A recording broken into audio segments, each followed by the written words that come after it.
এই আন্দোলনটা তো অনেক আগে থেকে, অর্থাৎ 2018 সাল থেকে। তো তখন থেকেও আমাদের বরাবরই এই আন্দোলনের সাথে আমাদের নৈতিক সমর্থন ছিল। তো যখন দেখলাম আবার নতুন করে বৈষম্য বিরোধী ব্যানারে আন্দোলন শুরু হয়, তখন আমরা আসলে কনফিউজ ছিলাম প্রথম দিকে। যারা আন্দোলনের সাথে সম্পৃক্ত ছিল তাদের কেউ কেউ খুব ছাত্রলীগের ফেস ছিল। তো আমাদের কাছে একটু বিশ্বাস করতে পারছিলাম না প্রথম দিকে যে আন্দোলনটা সরকারের পক্ষ থেকে কোনো চাল কিনা। কারণ ওই সময় আমাদের একটা আলোচনা হচ্ছিল যে দেশের ভেতর দিয়ে ইন্ডিয়ার সাথে বাংলাদেশের একটা রেল ট্রানজিটের একটা ব্যবস্থার কথা আলোচনায় ছিল। তো বরাবরই এই ধরনের কোনো কার্যক্রম হলে এটাকে ধামাচাপা দেওয়ার জন্য সরকার নতুন একটা আন্দোলন শুরু করে। প্রথম আমরা একটু কনফিউজ ছিলাম যে বিষয়টা কি আবারও ওরকম কিনা। তো শুধুমাত্র প্রথম দিকে ছাত্রদলকে বলা হলো ওরা যেন এই আন্দোলনের সাথে সম্পৃক্ত থাকে। তো তারা এটার সাথে বরাবরই শুরু থেকেই এটাকে সমর্থন জানায় এবং অফিসিয়ালি সমর্থন জানায় সম্ভবত 14 জুলাই।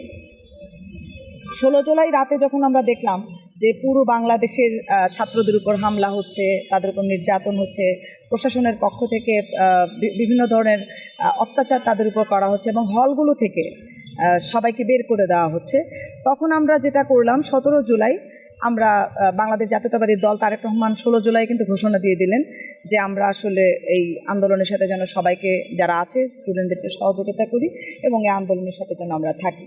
তবে আমাদের দলীয়ভাবে একটা কড়া নির্দেশনা ছিল, আমরা যারা একেবারে পরিচিত চেহারা, যেমন আমরা দীর্ঘ 17 বছর এরও বেশি আন্দোলনের সাথে সম্পৃক্ত, মিডিয়ার দেখা যায় যে চেহারাগুলো সবাই চেনে, আমাদেরকে বারবার করে বলা হলো আমরা আন্দোলন করব কিন্তু আমরা মিডিয়া ফোকাসে যেন কেউ না আসি।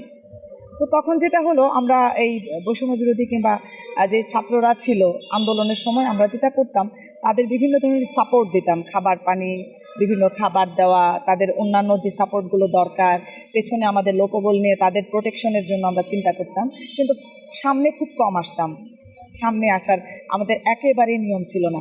তবে আপনি চাইলে আমি অসংখ্য ছবি দিতে পারবো যেখানে তারা প্রোগ্রাম করছে কিন্তু আমরা ওখানে অবস্থানে আছি।